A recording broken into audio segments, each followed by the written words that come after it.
Boom, boom, boom, boom, boom, boom, boom, boom. All right, all right, all right. I think we have something happening here. I look like I'm in slow mode, so hopefully it's coming in fine on everyone else's. I thought maybe I would try to juke the, what are they called? The spaces? Because I noticed these UFO spaces, boy, they get busy, and I think they attract everybody's attention. And there's definitely some great people doing spaces out there. I really enjoy Tupacabras. Did I say that right? Tupa. Hey, everybody. So it is I. Who am I? I am Ed, and I am with Tridactyls, constant companion theory. Now, of course, Tridactyls were not associated with theory and Jamie and well, anyone really. It's just myself, and I was a archaeologist at times. Yeah, I've done some surveys and I've picked out locations to dig, and actually found myself an artifact at least once, probably more like a few times. Let me turn this music off because I think it might be distracting me. By the way, anybody who wants to, I know you're welcome to join the video chat or the audio chat. I don't even mind some skeptics coming on as long as you're nice. Actually, that's not true. If you're not a nice skeptic, I think maybe we should interact as well. That's a little bit more my style. Okay, this music's great. I love this. So this is through Restream, and so they have this cool cinematic music you can play. I don't even mind putting it on still in the background a little bit. Just to do that. So my angle on the Tridactyls is the constant companion theory. So that means I'm demonstrating that Tridactyls have been with humanity for thousands of years at least. I think the geneticists might be the ones that are going to prove to us that they've been with us longer than thousands. And I say thousands, I think we can go back. I have to turn off the music. It is really distracting me. I think we can go back tens of thousands of years. And that sounds really controversial. But luckily, there are studies into this evidence, and that is petroglyphs. There are petroglyphs. Specifically, a study was done in France, and these petroglyphs, up to 50,000 years old, and some of them depict tridactyl-like limbs and cordiform or heart-shaped heads. In fact, this particular anthropologist, I think she was going for her, actually, was she an anthropologist? I think she was going for a master's in art. I don't recall. Maybe it was some sort of specialty. But I think she divided the categories of cordiform hearts and bean shapes into two different categories. I think they're the same. And also, she separated tridactyl type limbs with ones on like a spear. So what else can we talk about? A little bit about myself, because I did a stream just recently and I did an hour of talking with no microphone.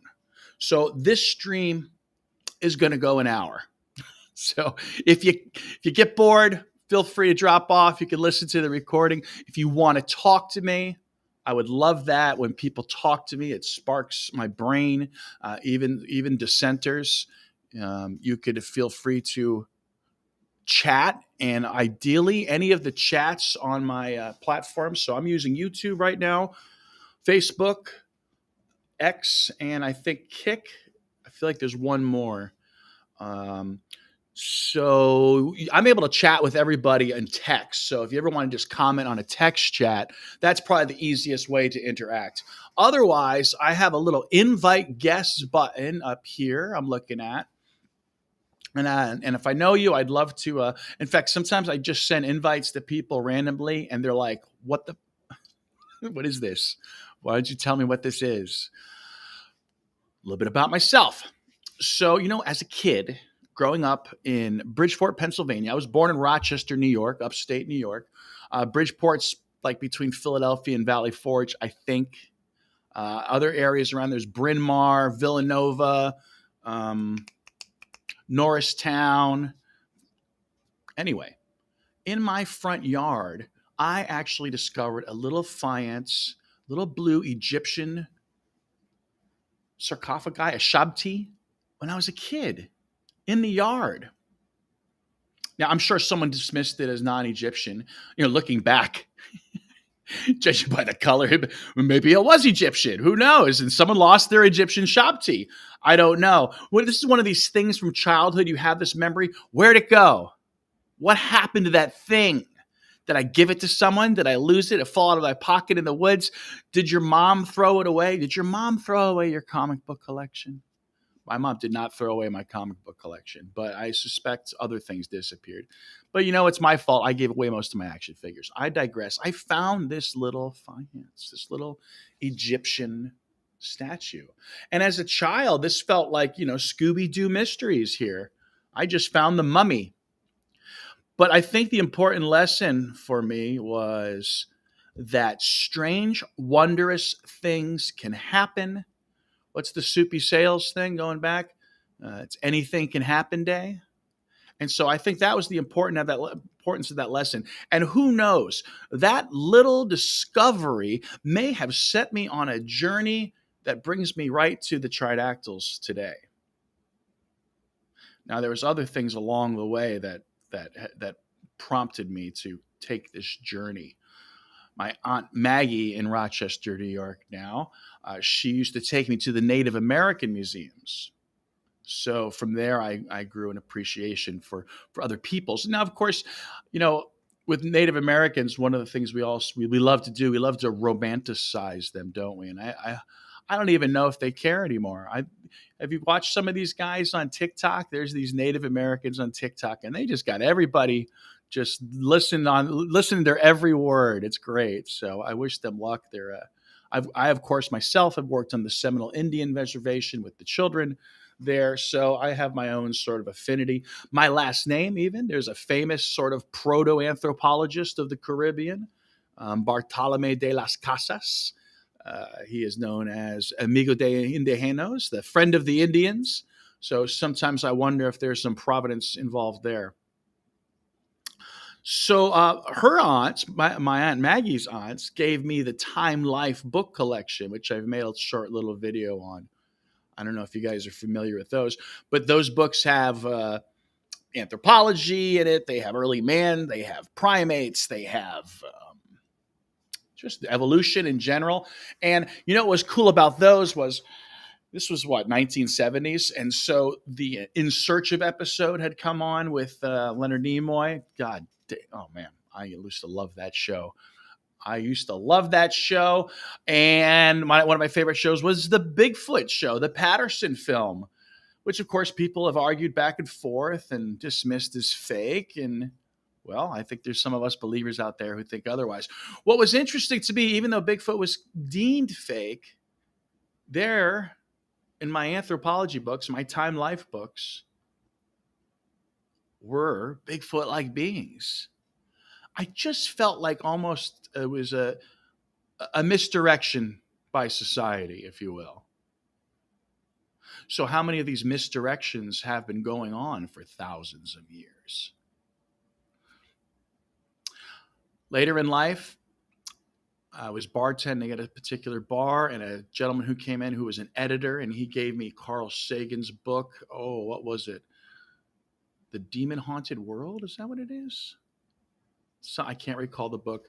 And he gave me this book, and I remember reading it. And you know what? I don't even know if I got through the book because I think I may have left it at the bar and it closed, and I never got my book back. But I was reading that book, and I remember closing it one day, and I said, you know what? I'm going to major in anthropology. Now, I was already an actor at that point. So, yeah, I am a South Florida actor.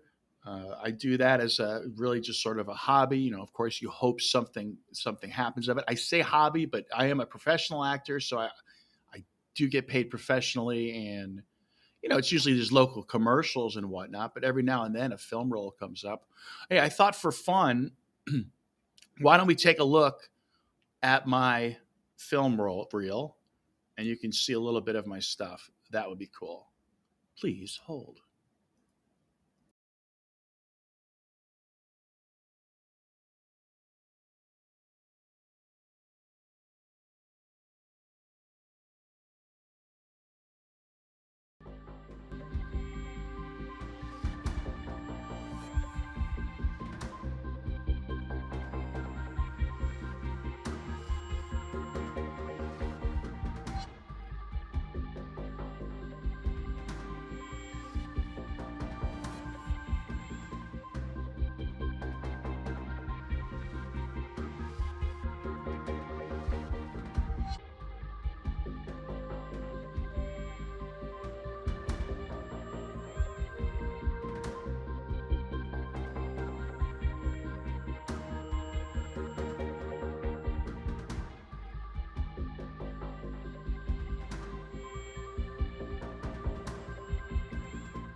Okay, check out just a little short film reel of myself.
Ooh, there's some potty mouth words there at the end, huh?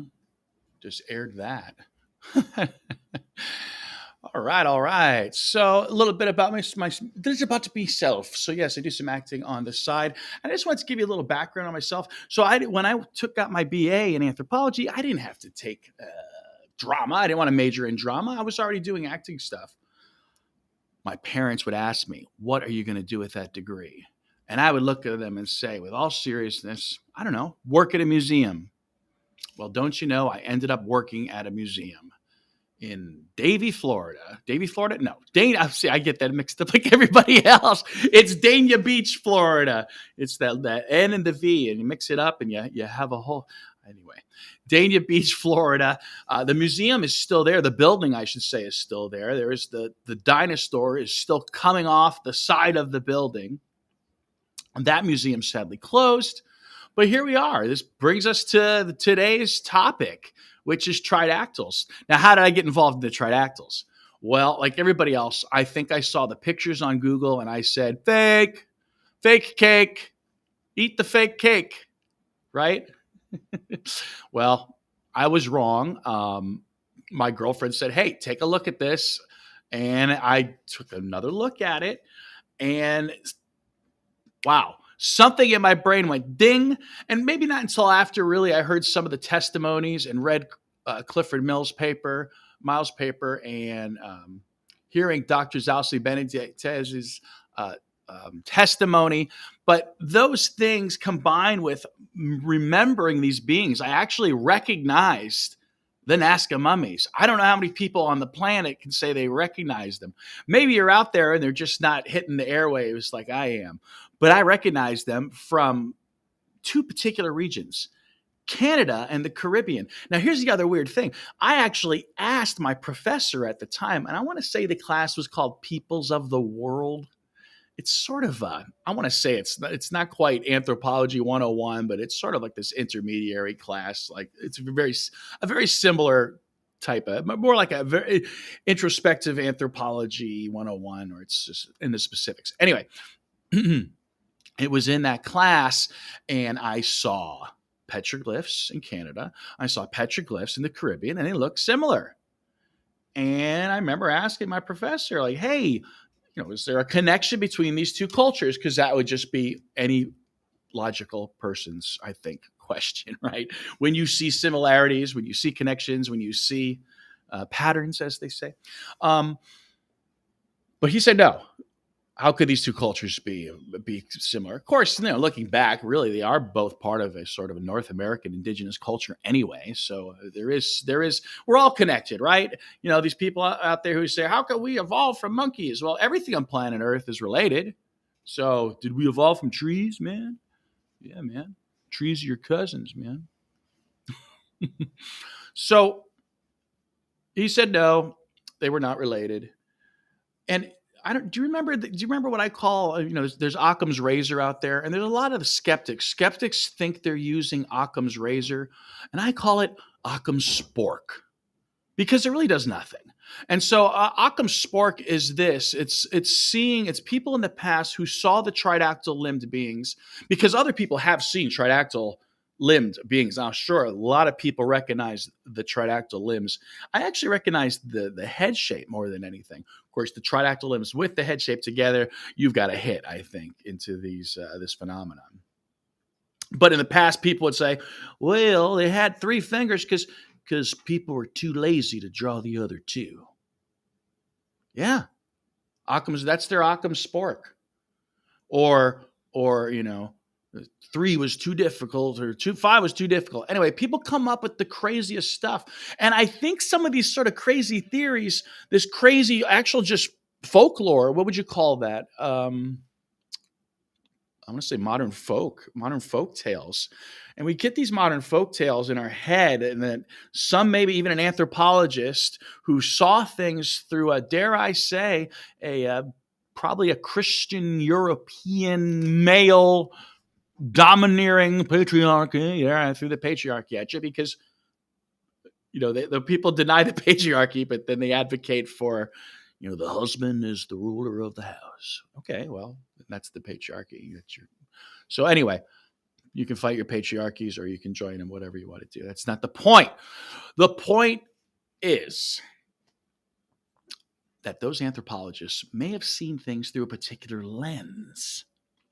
And so they came up with suppositions on things that might no longer be true.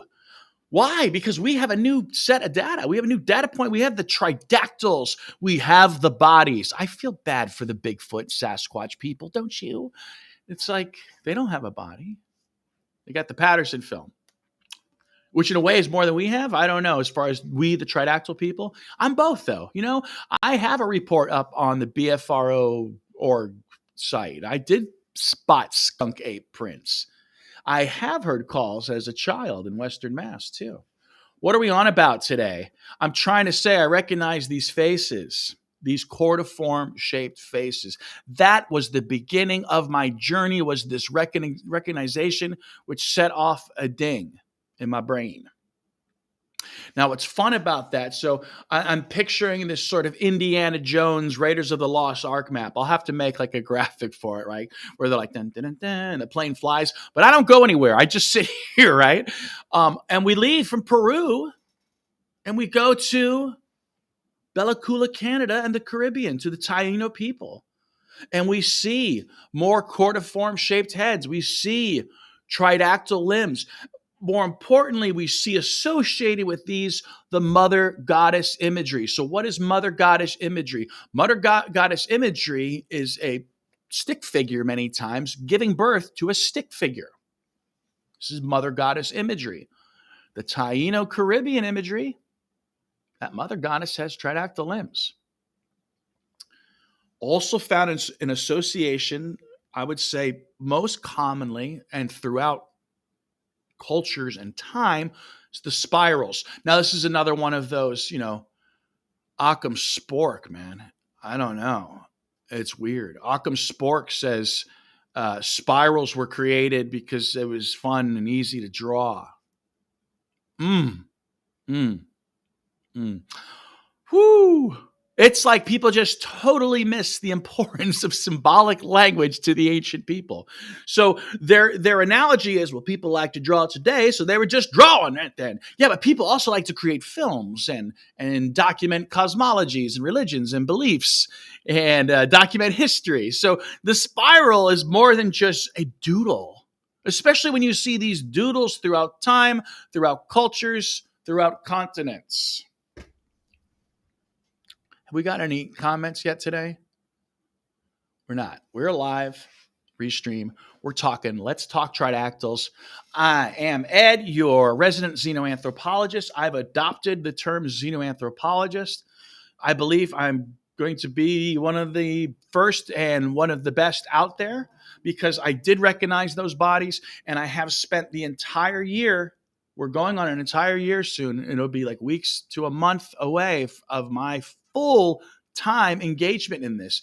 And you got to do your own research. I don't know why I keep jumping into this sort of Southern thing. I feel like I'm a cowboy or something. I don't know what's happening there. It's the actor in me. We do voices sometimes. At least now you understand that part. So what was I on about? See, I lost track there.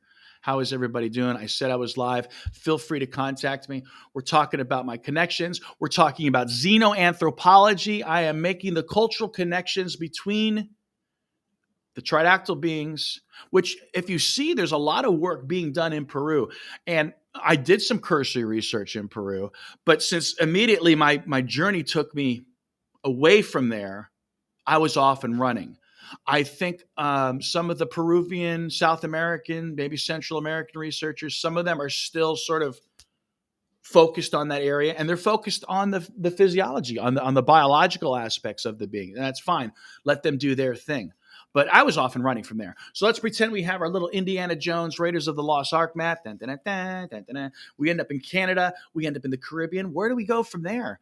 Well, from there, it took me to the Maori's Hei Tiki, those little green stone artifacts that they wear around their necks, and it's representative of an ancestor, of ancestral worship. Ancestral worship that represents an ancestor. That's someone that they're related to in the past, but looks like an alien, but it's their ancestor. Okay? That always kind of gets me. It gets me a little bit. I feel a little emotional at times because, wow, what would make someone do that? So the Hei Tiki, sitting in a seated position, for all the people out there who keep complaining about the joints and whatnot, man, I don't even know if those positions that they're in are their real positions. You know how they're all like straight like that? Because if you see what the Egyptians did to cats when they buried them, yeesh, not very natural pose. There's a cat connection with the Tridactyls. Agree, disagree, fight me, bro. There's a cat connection with the Tridactyls. It's all over the freaking place. Cats and Tridactyls. Oof. So anyway, we're talking about these ancestral connections. It took me to New Zealand, which, by the way, one of the names for, I believe it's Easter Island. One of the names for Easter Island is the god with the eyes that look up. And if you look at Easter Island, it is a sort of triangular shaped island with looks like two rock formations or pools in the upper corners. Now, while this could be seen as an anomaly itself, this island, the god with the eyes looking up, looking like a wide-headed tridactyl. But I'm also starting to wonder, as we move forward and as we start to uncover the tridactyls in World Heritage Sites, that's what I've done here at Constant Companion Theory at Tridactyls. We find hyper-realistic depictions of the beings in the Temple of Hathor. I'm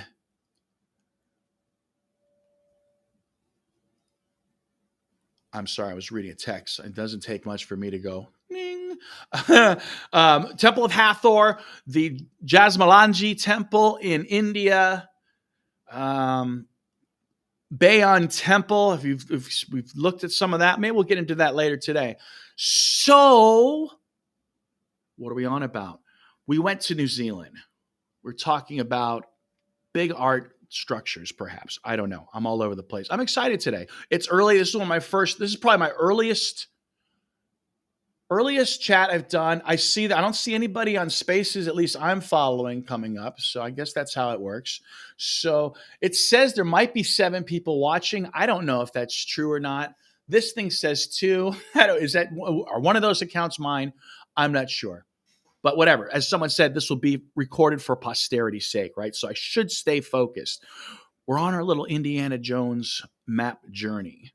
And we've taken ourselves to New Zealand and Easter Island, where the Hei Tiki are.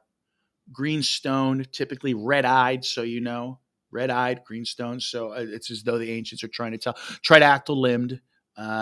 Seems to show a furcula, perhaps, or a focula. A faux furcula. Is that such a thing? Got someone calling on the phone here. Scam likely. We don't need to talk to them. Scam likely. So, What are we on about? I'm still trying to get through, I think, a story here. Let's go from the Caribbean. Let's go east to Syria. And let's look at the Syrian eye idols. I haven't shown any graphics yet. It's just me talking. We're just telling a story right now. We go to Syria, and you can look it up yourselves, please. You have Google in the palms of your hands. Go check out the Syrian eye idols, the eye idols of Tel Brak. The goddess of Tel Brak, I believe, too, is they're Tridactyls. They're cordiform shaped beings. Some of these little depictions, they look like little gingerbread cookies. I'd just like to bite their heads off. We'll have to do that one day. We'll have to make sugar cookies or something in the shape of Tridactyls. Wouldn't that be fun? That'd be freaking fun. But this is what's going to happen with pop culture. See, I'm already such a huge fan of pop culture that I'm already buying little tiny figures and making t-shirts and stuff like that because, excuse me while I grab my other headpiece here, which I guess I don't really need. But if I want stereo, pop culture is going to be taking this in a million different directions. Get in there. We're on about the Syrian eye idols. Please look them up. They look like little gingerbread Tridactyls. These date back to about 3500 BC. They are related to, like, why say BCE when I just said the first two letters? Anyway, 3500 BC. They relate to fertility and they relate to the mother goddess. And they have cordiform shaped heads. Interestingly enough, there is a Syriac letter from the region that is cordiform shaped. It's heart shaped. And it is for the standard, it's for the letter Shin, which is the first letter of Shaddai in the Jewish language, Hebrew language. Shaddai is the feminine counterpart of Yahweh. In fact, I think the story goes, if you've listened to Paul Wallace, man, I put him on and I was like, sometimes I feel like I'm the what's his name? The Leonardo meme, where I'm just like, I'll be watching a documentary and some artifact will come on and I'll be like, right there. Anyway, Paul Wallace is, brings that up as well. It demonstrates this weird sex change, which is why I was putting forth the theory of hermaphroditism before science was, because of this Yahweh to Shaddai change, because of things that Loki does in the myths, because of Set giving birth. You know how Set got pregnant? I think Ra flung semen at him. Yeah. And once that happened, Set grew a gold disc from its head.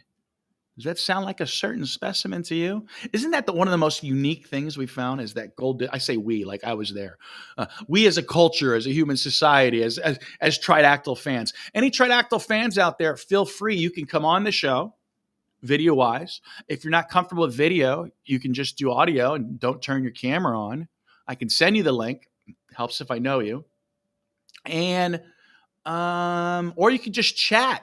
If you're listening on or watching, watching on X, feel free to send me a chat. I should get a chat if you're on YouTube or Facebook as well. I'm also on this other platform, which probably doesn't show anybody watching. And I had someone ask me once, like, who are you talking to?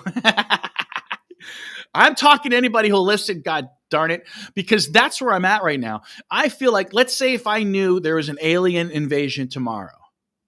There isn't. That's Lou Elizondo's.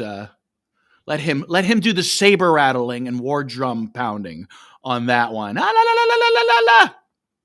Yeah, sorry. I don't think I'm going to be seeing eye to eye with Mr. Lou on many things. So we'll just leave it at that. But what was I on about again? See, I just lose track. I'm having so much fun today. I was asking people to come on. I don't even know what I was on about. Jeez, let's go back to the freaking artifacts, please.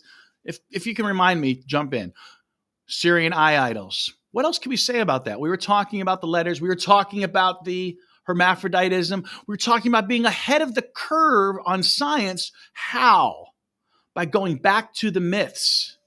It's the myths and legends that say that reptilian tutory beings. I just read in New Guinea, snake-like beings taught them agriculture. Well, that's kind of like my whole theory. It wrapped up in one little snippet from some primitives cosmology, right? It's a primitives cosmology if it's not Abrahamic religions from some book from deep in the desert, right? That's what I'm talking about by we have these perceptions. And the ironic thing is, these churches that have been going after various religions, it's all human religion. It's one planet. It's one planet. It's one people. And maybe at one time there was separate peoples or separate primates. Maybe that was a case. Maybe the planet was littered with separate primates.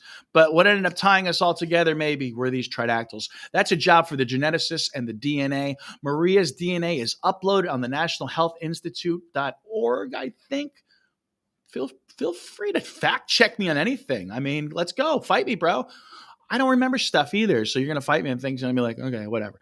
Let's stick to this topic. We're going around the world. Let's go from Syria to the Permian region of Russia, where you can find the Permian Bronze Age, Permian Bronze animal style artifacts. These artifacts many times show the beings in groups of 3. Yeah, 3 is a huge number with them, which is interesting. Why is the family called the family with the Ica Institute? Do we know? Inkari Institute, excuse me. Does anyone know why it's called the family? Those 3 were found together. I'm not always up to date on things. I count on a lot of you guys to give me the biological stuff. I've just been, again, once I realize I recognize the beings. I recognize the beings from my anthropology class. Go to school, kids. Okay?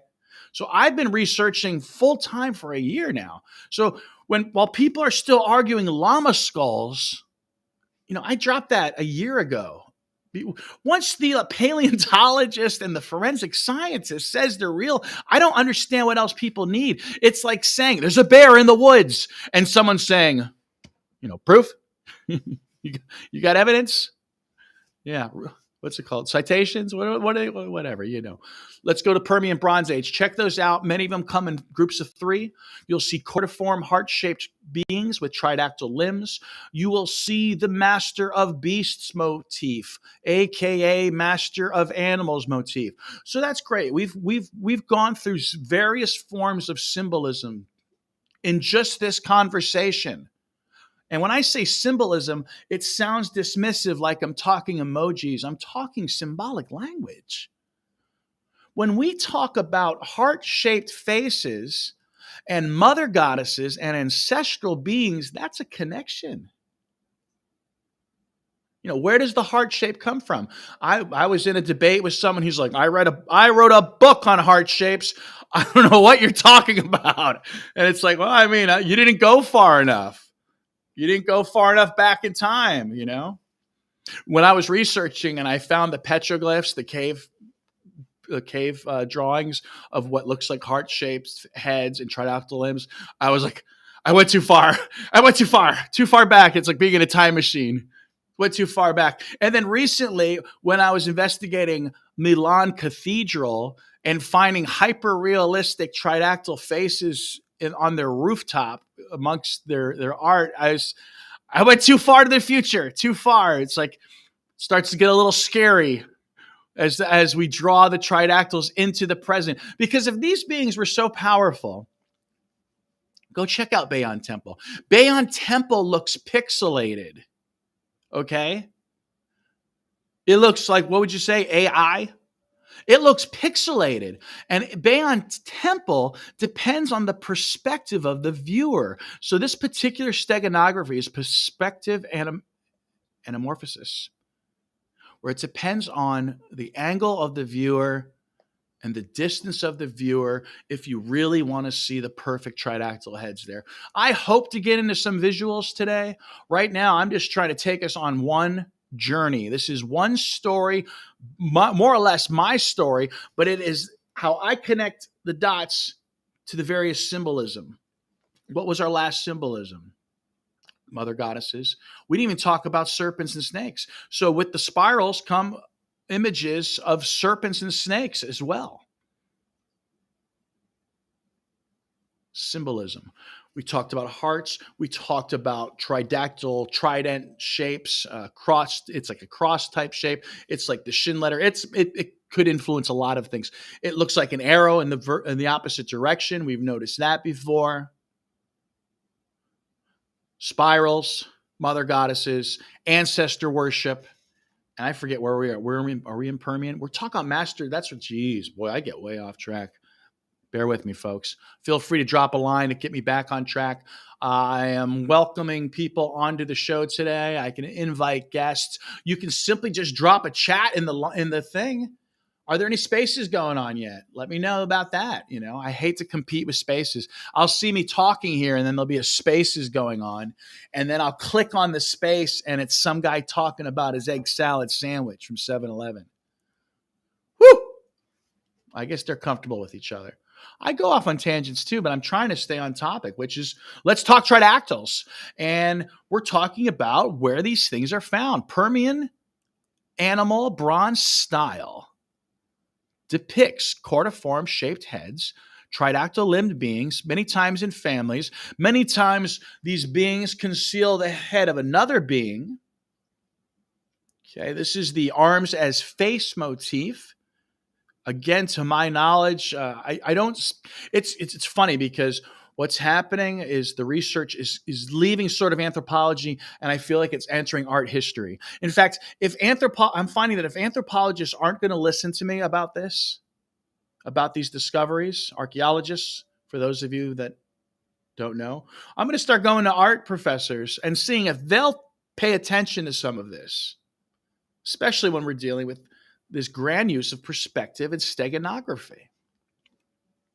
The masters of animal motif is typically a being with an animal on either side. Sometimes they're grasping or gripping the animal.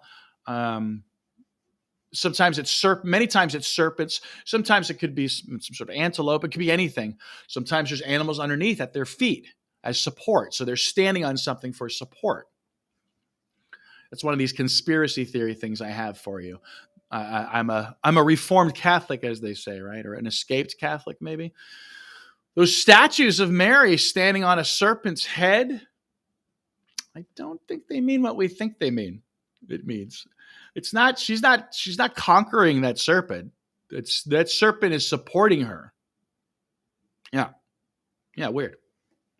Very weird. I know. Sometimes as soon as you start talking Bible, people are out of here. Anybody who's relatively like science-minded, you start talking about Egypt, they're out of here. I don't know, when did the UFO people leave? But I'm not talking about glistening, glimmering orbs and spheres. I know that's not my thing. If you want to see a possible artifact that looks like a ship, look at the Taino Trigonolito, something like that. The little triangle things. They are these god effigy heads they bury in the fields. We're still talking the Permian. We're talking about the arms as face motifs. So who knows? This might even be where you get I can't. My camera's not wide enough. Let's see. Can I do the little wider lens? Maybe. No. All right. Never mind. That's focus. Arms as face motif. This may be even where we get our praying symbol from. Okay, so I see this in a lot of statues where this space here in between my arms forms the eyes of the being in the statue. Many times it's the arms as face motif that is concealing the true face of the being, while there might be a more human face on top of it, which also is some other imagery I notice, because there's a lot of talk in the myth about beings being born from people's minds. Yeah, mind-born, I think they call it in Hindu myth. And so there is this imagery that goes with it where it appears to be beings coming out of the heads of other beings. And that might be part of the image of Bayon Temple in the proper temple, where it looks like there is a wide tridactyl head, but then there appears to be a more elongated head on top of it. That pretzel form, I keep calling it pretzel.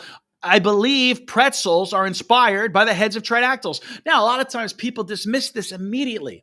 So this is what I find happens. So I say something ridiculous. Pretzels are the faces of tridactyls. Okay. The person says that's ridiculous. But then I say, yeah, but I researched it. Usually that's not enough for them. So they haven't, I have. This is where the problem begins. So one writer hypothesized that someone thought that it represented nooses and they were hanging people in some pagan thing. Maybe, Um, I suspect that perhaps those marsh sacrifices where people are sacrificed by being choked and put into marshes, those may have been sacrifices to water beings. So that is a possibility there, that there is some sort of choking relationship.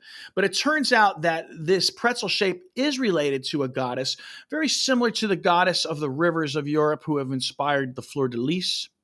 Um, Later, Mary sort of gets put into the mother goddess aspect, as we mentioned with the serpent.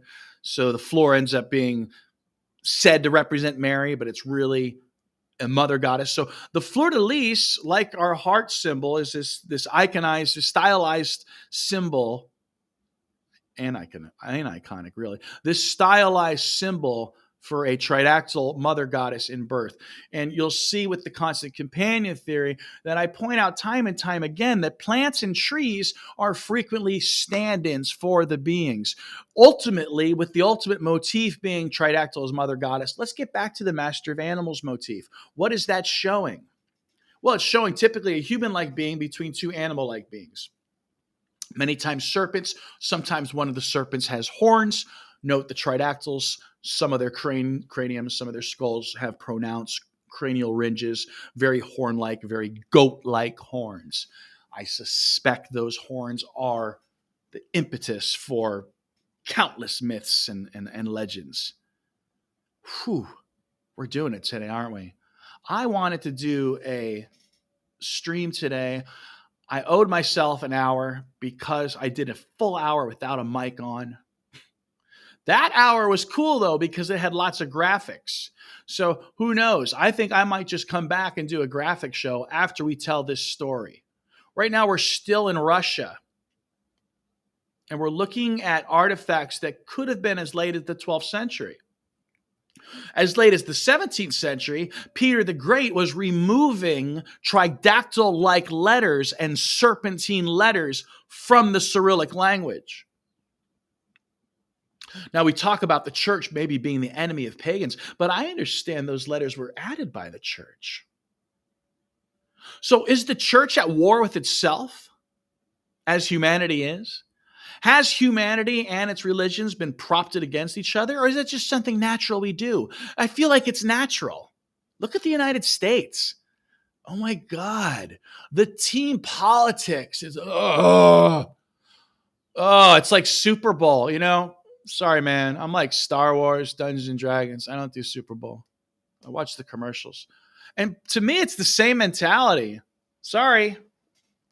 Yeah, my mind goes in a different direction. I'm sorry, which allows me to see cool, groovy stuff. So let's get back to the cool, groovy stuff. Let's not talk politics. Please look at the Permian. Let's see if we can move away from Russia. Last we left off, we were in Russia and we were in New Zealand, taking you on my journey. So really, in my head, I'm kind of just going through some of my favorite artifacts.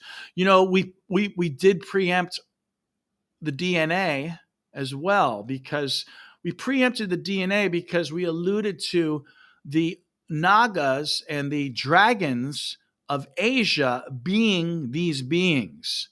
So this was an early hypothesis before any sort of concrete proof started being revealed by myself. So why did we think this? Well, we kept hearing these stories of reptilian tutory beings. Just now we mentioned snake beings in New Guinea teaching agriculture. Yeah, that's like my whole constant companion theory that the Nagas taught the people of New Guinea how to grow bananas, yams, sugar cane, other anomalous. They're anomalous because somehow they end up native in South America and Africa. How can you be native in 3 different spots? There has to be an origin point, which I think that's why the whole potato thing is very screwed up and confusing. The sweet potato. You know, they think they found sweet potato evidence in India. So I can't help still but thinking that maybe nothing came from the Americas. I don't know. Maybe tomatoes did. I guess hot peppers did. I shouldn't have said that. I'm sorry. Bad anthropologist, bad. But New Guinea has these anomalous vegetables. We're talking about the Naga. The Naga seem to correspond with these reptilian tutory beings. And this is ancient Hindu cosmology, ancient Hindu belief system. And they document the hell out of stuff. So these Nagas all have names. They all have children. They all have other relations to other beings, yaksha beings, which are the dwarves. This was another hypothesis of mine. My hypothesis was the yaksha were symbolic stand-ins for the Tridactyls. Jasmalanji Temple proved this hypothesis true by demonstrating the hyper-realistic faces of Tridactyls in the arms as face motif. The other beings related to the Naga and the Yaksha are the Rakshasa. Actually, I think you're supposed to pronounce it Rakshasa. This is supposedly what in etymological sources where you get words like ogre, and I would suspect orc possibly from. Were these the intermediary species between tridactyl power? Of course, the Rakshasa have tridactyl limbs too. I'm talking about big hand. So I can't wait for the Bigfoot people to come in. I think the more we start showing them these giant skulls and giant hands, right now I get skepticism from the Bigfoot people. It's the weirdest thing. Have you noticed that? You get like this Nazca mummy stuff. I don't know. It's just people weren't ready. This is not how they wanted disclosure to go down. They certainly didn't want disclosure to go down from someone like myself who's now saying, hey, look over here. You know, someone said that the Nazca mummies was the most important discovery in the history of mankind. Dare I say, my constant companion theory is the second most, because it ties these bodies into an entire web network of cultural relations. Taking us to Nagaland, Southeast Asia, where in Myanmar, we have the people who practice the neck extensions. Why? Because they want to be like the dragon mother. So I had mentioned this in the Nagas, and don't you know, Maria has DNA from Myanmar and China. China, of course, which is where I discovered the Hongshan artifacts and things like pig dragons and dragon men. In fact, I do have one here with me today. Now, I don't know. I always like to say, I don't know if this is real. This could have been made in someone's basement with a Dremel. What I find interesting about this particular artifact is that I think it demonstrates what I think the original letter B, Phoenician letter B, is supposed to demonstrate. Letter B is supposed to demonstrate a serpentine being.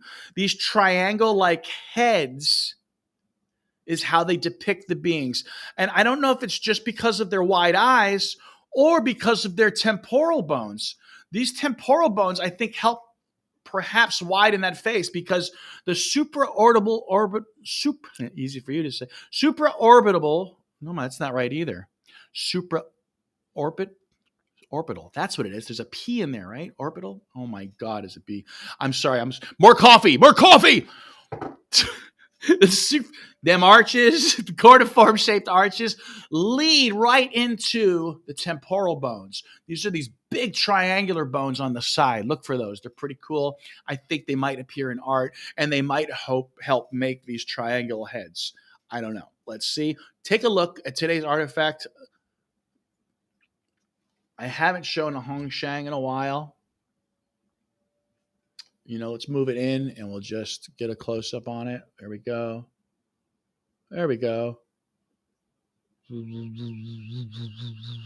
Let's get a better look at her head. So this is what I feel like this is making an ancient proper letter B. Because as these beings were the tutory beings, that is, they taught mankind. Hopefully I'm in focus. I can't tell. They taught mankind everything: agriculture, writing, language. And so, because of this, I believe we can find the beings in the alphabets of the world. Wow. I have just been going on. I haven't had, looks like one comment. Who knows how many people are actually watching live? That's okay. I'm not supposed to talk about that. Someone said just do the show. Who cares who's watching? Because people can listen to it later.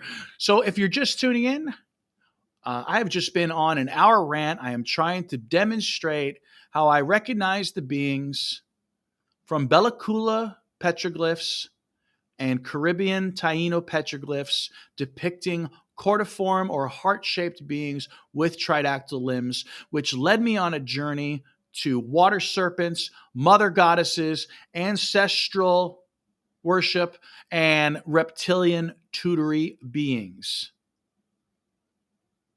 Hey, man, a year ago, if you started talking about reptilians, Anunnaki, and the Bible, I probably would have told you to F off. So I get it. I understand the pushback. I'm hoping that people can demonstrate that I can't let this subject go, that this is important, it's authentic. I have the receipts. People. Anyway, we were talking about the Naga people, which are the dragons, which are our pig dragons, which are little artifacts. And that's why I showed you that groovy Hongsheng artifact, which led us to the symbolic language of the world. Where else could this journey take us physically? Well, if we stay in Indonesia, you will find lots of different things. One of the most interesting things was the Ambon stone, which looks like one of the insectoids. It has this bent over serpentine head. You know, it's this bent over head that may encourage some religions to cite of other religions that they were worshiping donkey-headed gods. Because this being, like a lot of different animals, the snout is used as a symbolic sign of the beings. In fact, in the Namoli artifacts, which are African artifacts, the noses frequently are actually the heads of the beings concealed in steganography. And of course, this is just one style of steganography. We found the beings concealed in the Temple of Hathor, in the Pillars of Dendera, in Jesmalanji Temple as guardian beings. I feel like I'm missing another good one. Ku from Hawaii, your typical tiki god. Ku is actually wearing a faux headdress, and the head and eyes are below. So steganography-wise, there's evidence that our ancestors, many of them, knew the beings intimately based on the hyper-realistic depiction. I forgot where we could go to. Let's go to Japan. The Dogu of Japan. I would say some of those are hyper-realistic. Long, gangly limbs, tridactyl limbs, wide face, cordiform-shaped faces. Keep in mind that cordiform has a similar etymology to crown. Why do we call the emoji heart-shaped? I'll tell you why. You know what? I'm not even going to tell you. If you excuse me, I'm just going to go. I'm going to go get my little head. Talk dirty to me. I'll be right back.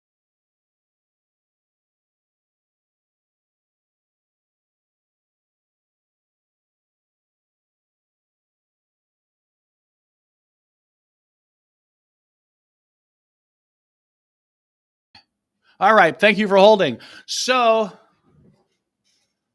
let's bring out. We haven't showed off our fun little resin head. Would you like this head? You could have this. I'll give this to you.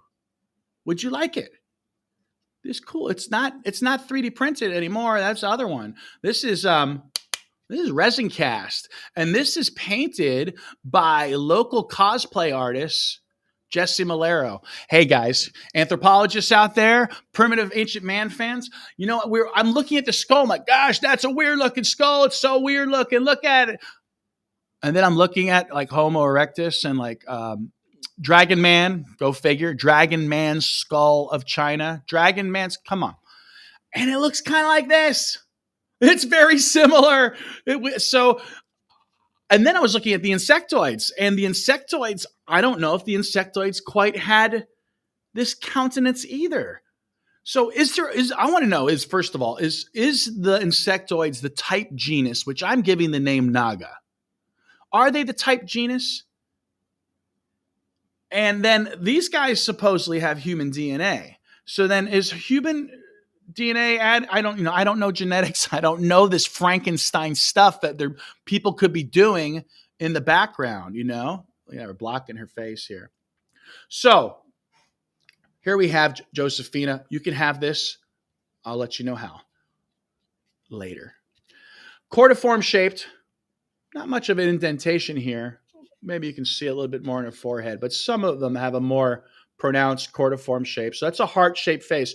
So my question has always been, and I'm sure you've asked this before, why does the heart emoji stand for hearts?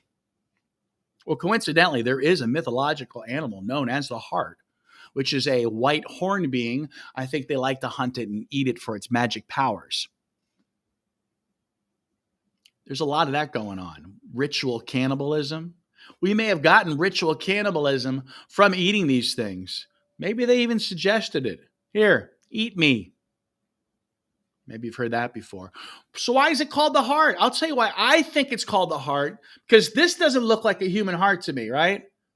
Some of you are like, Ed, we've seen you do this trick before. I'm sorry if this is a repeat. I have to do a repeat because we're always getting new people. But what if I turn the skull like this? Boom, boom, boom, boom. Oop, get the face out of there. Boom, boom, boom, boom. To me, this looks far more like a human heart than this does. So when we're looking at the artifacts, of course, it's great to find the cordiform shaped head. I think a lot of them, I don't know if there's going to be different. It looks like based on the hybrids we found, there may be just different degrees of tridactylism. So again, we have the insectoid is possibly the type genus. So maybe they are Naga Tridactyls nagi. Maybe the little guys, as we know, are the Yaksha dwarves. See, here's the thing. I'm advocating for a scientific name, and I have no right to because I didn't discover the beings. But the thing is, here's what I'm doing. I'm telling you who these guys are. So another name for this, besides a tridactyl, could just be a Yaksha. That's what they are. So Naga Tridactyls Nagi, Naga Tridactyls Yaksha. And then we have Big Hand, Naga Tridactyls Rakshasa. And then we have the hybrids. So we would have Naga Tridactyls Sapiens. And then we would have the humans, which may have just been the primitive primate monkey type people. I don't know. Maybe we're the unclean ones. Maybe we're the original untouchables, because that Naga structure is mirrored in the caste system. Yeah. Of course, the last caste is the worker class, Shudras. So was Maria working hard? Working hard for the money? So hard for it, honey? The Japanese Dogu, look those up. Those are great clay artifacts. You'll see the spirals on there. So we're just journeying across the world, and it's just one connection after another. And so I recommend that you do your own research, as people say. Now, when I say do my own research, I mean, I don't need to look at the UFO folklore. This is archaeological record and ancestral narrative. And I'm just trying to put them together. I think it's a good time to do some visuals, because I have done the hour that I wanted to do. I made up for the hour that I didn't have a mic. I have not received any chats. I have no requests to be any guests. So let's look at another video then. If you've been following along, I released a groovy video this week. It is 5 minutes long. So if you've seen it, you can tune us out here. But I thought it'd be something fun to play. Oops, I already started. It does that. Okay, sharing screen.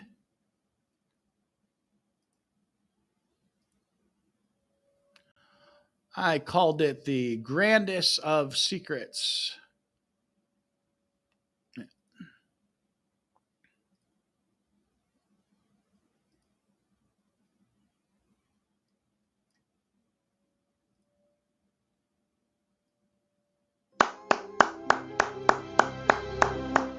I am closing in on a year of dedicated full-time research into the constant companion theory. We were never alone. My theory was launched with this controversial hypothesis. Our human symbol for love is a stylized depiction of the supraorbital arches that form the tridactyl face. We equate this shape with love because Mother Goddess imagery and ancestor worship derive from contact with the tridactyl beings. Mother Goddess worship can still be seen in our common, everyday symbolic language, providing us with symbols like the Ionic columns, the stylized eyes of the beings, the fleur-de-lis with a stylized Mother Goddess giving birth, and in the fertility symbol of the paisley.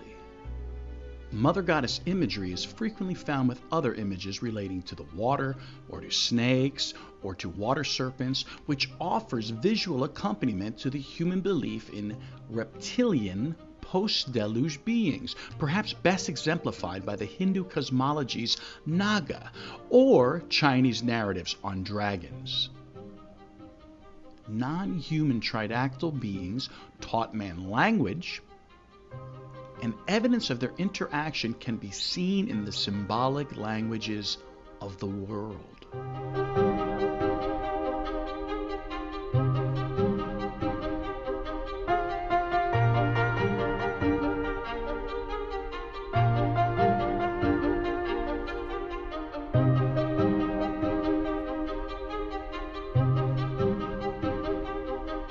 Knowledge of the beings was mostly concealed and likely regulated to a priest class, with depictions of the beings being cleverly concealed with steganography on grand scales, such as at Bayon Temple, where the towers and buildings themselves require the perspective anamorphosis of the viewer to assist in visualizing the complex optical illusions, requiring specific distance and angles to fully appreciate the nearly pixelated architecture. One of the precursors for perspective anamorphosis to be effective is lack of knowledge of the concealed information. Conversely, you must know what the beings look like to see past these artistic optical illusions. In other words, the woo is this: one must believe to see. Other steganography on the grandest of scales can be found at Dendera, Egypt, at the Temple of Hathor, where realistic faces can be seen within the corners of the pillars, formed by the carved faces of the goddesses on the sides of the pillar.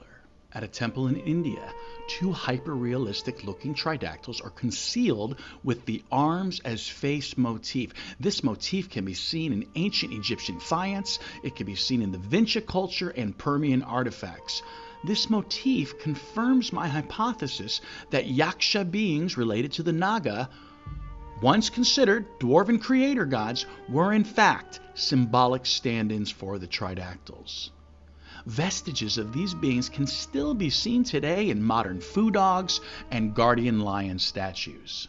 With the knowledge that the Naga and the dragons of myth were the same beings, and that likely the Hongshang's pig dragons were in fact depictions of tridactyl fetuses, I set out to find fetuses in the eggs of Artemis. Utilizing footage made available by the Inkari Institute, I believe I was one of the first people to spot a tridactyl fetus in the egg of the specimen known as Artemis.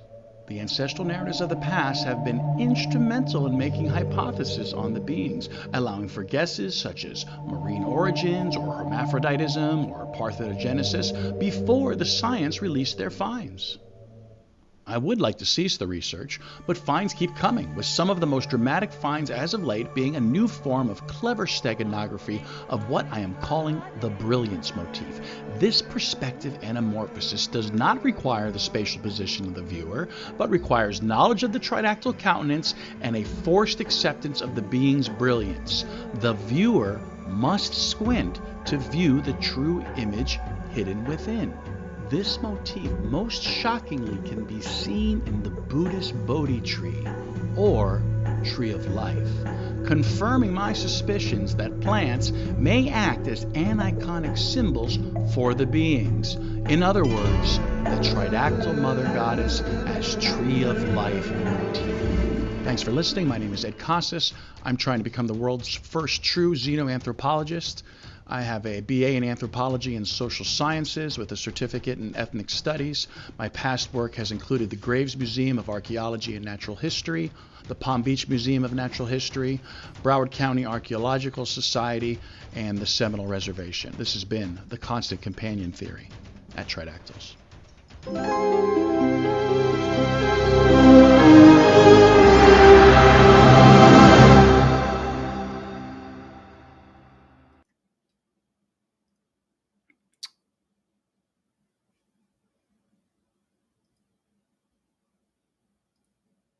Well, that was fun. So I have done looks like a full hour show. We've shown a little bit of videos. I would love to stay and talk some more, but I need a little inspiration. I feel like I just sort of did one giant exhale. It was nice to watch that video, honestly, because it gave me 5 minutes to chill. I was just getting a little excited. Whew, we were looking at, I know what I was talking about. I was saying how you can win this resin cast skull here. This skull here got me a little emotional a couple times when I thought that, this is the face of the Mother Goddess. Or conversely, again, now this is not necessarily my belief. This is not necessarily evidence, but the ancestral narrative is leaning towards this is not just the face of the Mother Goddess. This is the face of the Creator. This is the face of God. Heavy duty, right? That's that ontological shock that people are talking about. Now, I don't know the genetic background. I just know what the ancients believed. And if the ancients revered these so much so that they built temples, and I assume the ancients built them. Like I don't know. Those Bayon temples, you saw some clips there, are so complex with that pixelated layers of faces upon faces, and the deeper you go in, you realize that it is sort of pictures within pictures creating these things. If you'd like to win this skull, I've been trying to give it away. I've been asking people one simple thing. If you want to win this tridactyl skull, please either share a video or an element of my constant companion theory, something that you think is real, possible, or true. Share that, and whoever shares the theory, the element of the theory that gets the most interplay, so the most likes, most comments, etc., I will send you this tridactyl head. Now, if you're an influencer out there, if you can get one of your influencees, is that a term, to also do this, to share the constant companion theory, well, I have another one of these. I actually have the ability to make more, but since I can't seem to give away these two, I haven't even bothered to make any. And so I have this giant vat of this resin that I don't even know what to do with. Wow, what a day it's been. I'm so glad you all sat here with me, and we followed this journey as we went from Peru to where I recognized the beings in Canada and the Caribbean, which took us to places like New Zealand, Easter Island, other parts of Oceania and Indonesia, Southeast Asia, Japan. We hopped over to Syria, and we hopped over to, where else? The Permian region of Russia. Anyone have any questions for me? Feel free to type it in the chat. I still don't see any spaces going on for anybody I know. Maybe there's some going on for other people who we don't know. If not, I think I'm going to wrap it. I mean, I've been talking for more than an hour. It says here an hour and 18 minutes. Maybe I let the opening window go for a little bit here.